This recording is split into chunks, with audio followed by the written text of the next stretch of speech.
Explain what the whole water accounting process is. We figure we take it a little bit at a time.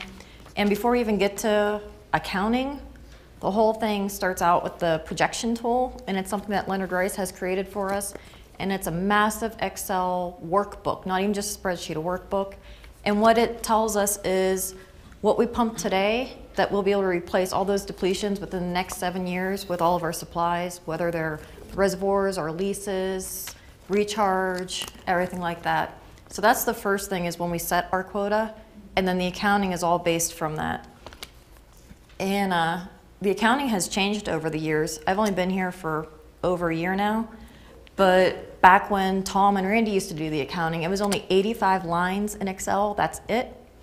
And now it's over 1,600 lines that I deal with daily. That's not even counting columns or anything, just lines on one sheet in the workbook. And then, go ahead. That's what it looked like on the left, what it used to look like. And now on the right is just a couple rows of just part of Reach F that I deal with all the time. And it just separates out my supplies, my depletions, everything. And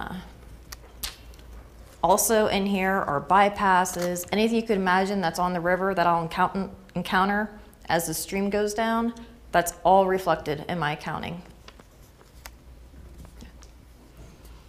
And my daily accounting starts with the depletions, and how that works is when you guys send in your meter reading cards or a meter reader goes out and reads it, Lynn Kramer enters into our database, and then currently Leonard Rice works on our depletions, calculates the depletions for that month, and then averages them out for the next couple months of what you pumped. And then those months, we then break it apart by day of what depletions I have to pay on a daily basis. That gets imported into my workbook about once a month. I usually update it. And then I start seeing, okay, everything's negative now. Now I have to work on my supplies to cover all the daily depletions. So the neatest thing right now that we're working on is telemetry. Every morning about, I think we have it set at 5 a.m., our one computer calls all these cell phones at all of our AUG stations, and it uploads 24 hours worth of data of the flows going through our AUG structures. And then about 8 a.m., it updates into my accounting book, and then I know what kind of water I had flowing through our AUG stations that I can take credit for that day. So then I just slowly work down, putting the positives in the book of where I can cover the depletions at. And along with the telemetry is we also have bypasses too, and we even have telemetry on those, so I can check those on a daily basis, hourly basis, whatever, to make sure our bypasses are set correctly. So as you remember from the first slide, or previous slides, for GMS, I have 5 reaches, and that I always have to keep whole at all times. And within those, I have 5 bypasses, 3 on the South Platte, the Western, the Latham, and the Bijou. And that's when they're drying up the river, I have to contact the river commissioners, the state, and also our field guys to let them know what water I need to go past that dry up point. And then we have 2 on the Cache La Poudre, the Greeley number 3 bypass, and then the Ogilvie. So those, sometimes they're adjusted daily, sometimes we can hold out for a week. It all depends on the call on the river, just changes in my sources. And then on a monthly basis, I have to submit the accounting to the state. GMS is due the 7th day of the following month. And then also I can always resubmit corrections to the state, which is always an ongoing process with GMS since our accounting's due the 7th. Most other accountings aren't due till later in the month, so then by the time the other cities and everything give me their updated numbers, and then I have to go back, revise the GMS accounting because maybe the numbers have changed, make corrections to my accounting, resubmit it. So it's always an ongoing process for, you know, going back a month, 2 months, 3 months, I'm always having to resubmit it. And then for the accounting, the reservoir and recharges, this year we stored 1,400 acre feet into our reservoirs, and we also put 3,500 acre feet into recharge, and this is always another whole separate accounting now. Each recharge pond, each pit, reservoir, whatever, has its own separate accounting. And then once we fix those numbers, because a lot of them come off telemetry and everything else, then we put it into the master accounting workbook, and that's submitted to the state.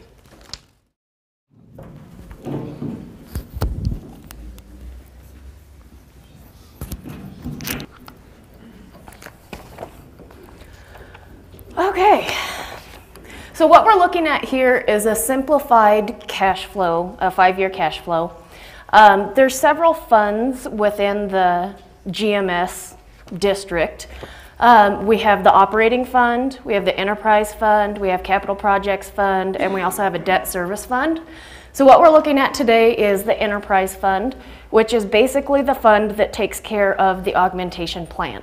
So that's what we're looking at today.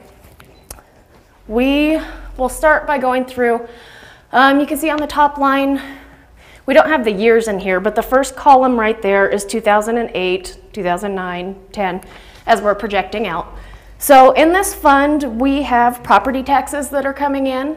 This is set at 9.9% of our expenses, so we're locked into an amount of taxes that come into this fund.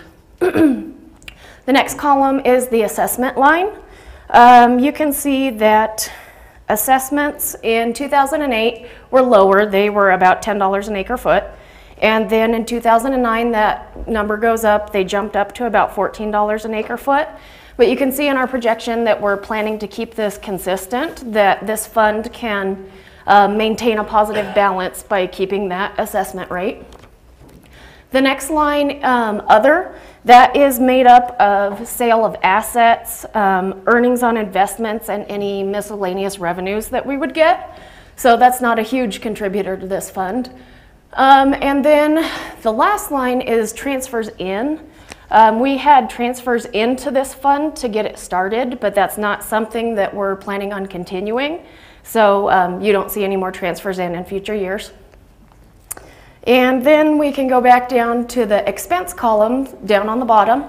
The professional line, that is made up of legal and engineering expenses. And so we're projecting that those costs are going to go down consistently over the next several years. The cost for that is that most of our cases that have gone to court are either already in court, they're taken care of already, or they're scheduled to be happening within the next few years. So we're hoping to see a large drop in that expense. The operations category, that is made up of maintenance, supplies, capital purchases that we might have to make as far as land, equipment, delivery structures, anything that would fall into that category. So that we're hoping to hold fairly consistent as well. You can see that it was low in 2008. That was the first year that this fund was up and operating. So from here on out, hopefully that'll stay fairly consistent. And then the last category is the water leases. And you can see that we spent $760,000 last year in water leases. And so we're hoping this year we have budgeted a little less than that, but that should gradually increase each year would be our hope, because we're always going to need water leases. Water is going to continually get more expensive. Right now, our average that we're paying is $70 an acre foot for fully consumable water. And we're charging with the assessments about $14 an acre foot. So hopefully that price that we're paying for leased water won't go up exponentially. So the one thing I did want to point out though is then if we go to total expenses, that is staying fairly consistent throughout the next years through our projection. So we're saying that it's going to cost about $1.1 million a year to run the augmentation plan. And then you can also see that on the bottom, we will be building a balance then. We'll be not zeroing that fund out each year, which is a good thing. That way, if we have another water lease that we can get a hold of or something that comes up, we actually have some money to try to act on that opportunity. So that's the cash flow. This is just a pie chart to show in 2009 where the money comes from to operate this plan. So your assessments make up, I have a percentage on here, 90% of the money that comes into there. Property taxes is 9%, and then the other category is 1%. And again, we're locked in at that rate of property taxes that we can bring into this account. So that sums that up. And then this is just another chart same numbers that we saw on that cash flow projection. This is just showing how we're spending our money. And you can see that the large bulk of our money is all going to water leases. So, and again, that hopefully will go up a little bit each year, so we have more and more money to spend on water leases. The operations is the kind of mauve colored, or the red. That one was lower at the beginning, but then we're hoping to hold that consistent. And then the professional, the purple, will be declining again because we're expecting that legal and engineering expenses will go down.